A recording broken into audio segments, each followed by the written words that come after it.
Kalapatids kapadyak, meron na naman pong bagong inakay si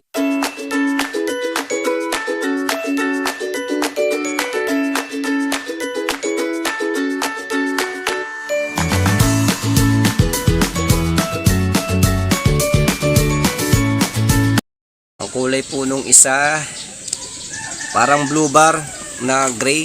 Hindi ko na kung blue bar yan, isa na yan, tapos itong isa magkaiba sila ng kulay, pero ang kanilang ama, yung male, puti, white. Ayan white,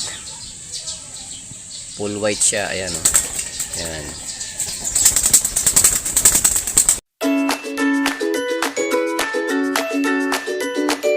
Kung galing sa Bio Research Bio Pig yun, anak ni ano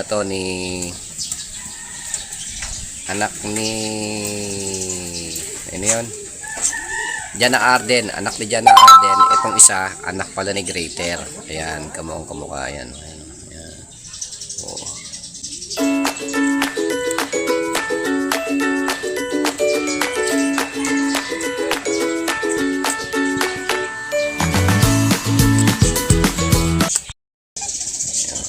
Ito yung ating bantam, bantam sirama bantam.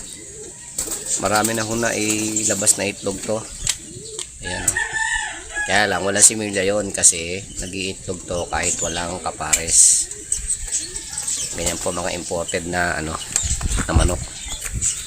Nag-iitlog kahit walang kapares. Kahit hindi mo siya pakainin ng GMP4 o yung pampaitlog na pagkain. Kahit ano kainin nito, mag-iitlog to kusa. Ayan. Ito naman yung ating mga layers. Puro na to, puro breeder na. Yun lang isa na yun, yan lang ang hindi pa breeder, bata pa yan. Ito lahat na to, yan, at nasa loob, puro breeder na po yan. Ayan.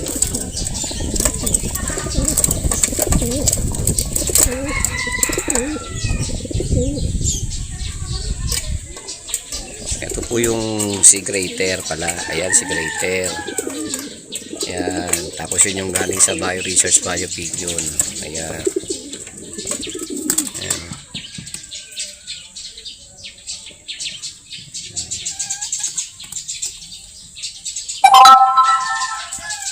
Ayos. Ito naman yung mga manok natin. Ayun. Yan yung male. Isa female yan. Nag-iitlog na rin yan, sinama ko na dyan. Pero ito yung isang original na nag-iitlog talaga. Ayan.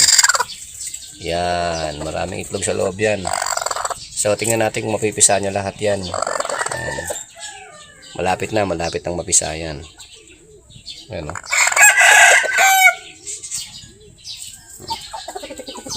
Ayos.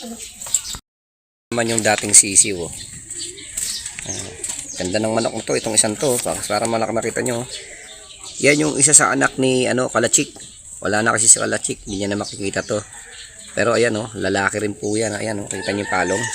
Ayan, kakaiba yung palong niya, parang one length, naka one length siya Hindi kita yung isang mata Ayan pakita ko sa inyo.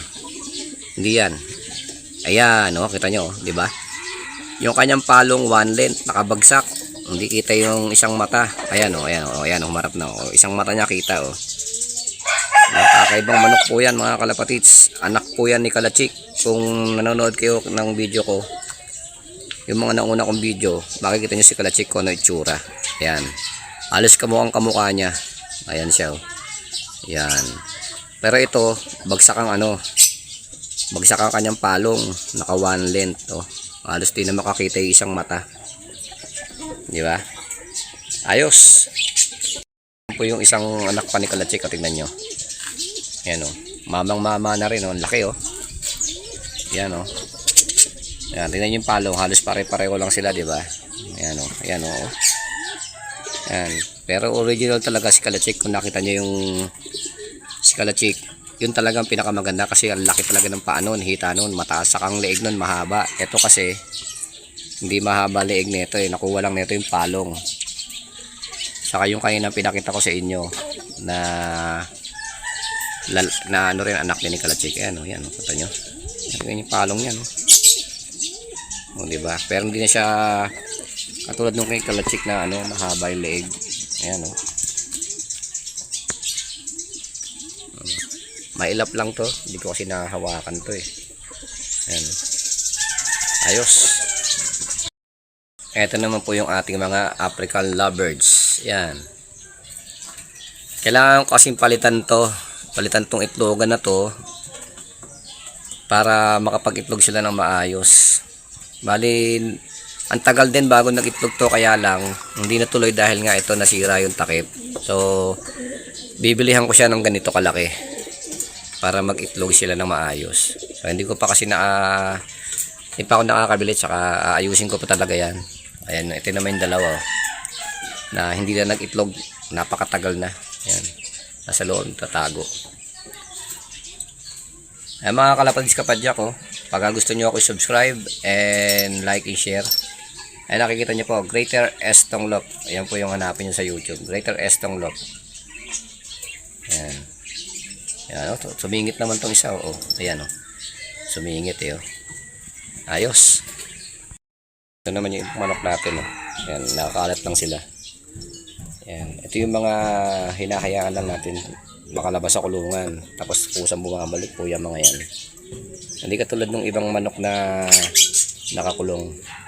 Yan, hindi ko basta pinapakulang kasi iba, ito lang talaga yan. Kaya yan, may ilap yan, hindi mo mahuhuli yan. Mahuhuli mo lang yan kapag nandun na sila sa kulungan. Ay isang kulungan o yan. Ayos. Ayan mga kalapatids, nagitog na naman siya. Ayan ayan, kaya maingay yan eh. Ayan sabi ko sa inyo eh, kahit walang kaparos yan, nag-iitlog yan dahil yan na ang kakaibang manok. Bantam, sirama bantam. Pag mga imported na manok talaga nag-iitlog kahit walang kapares. Ayan, kukunin ko na uli. May pang almasal na uli ako bukas. Ayan diba? Mainit-init pa po mga kalapatids. Mainit-init pa.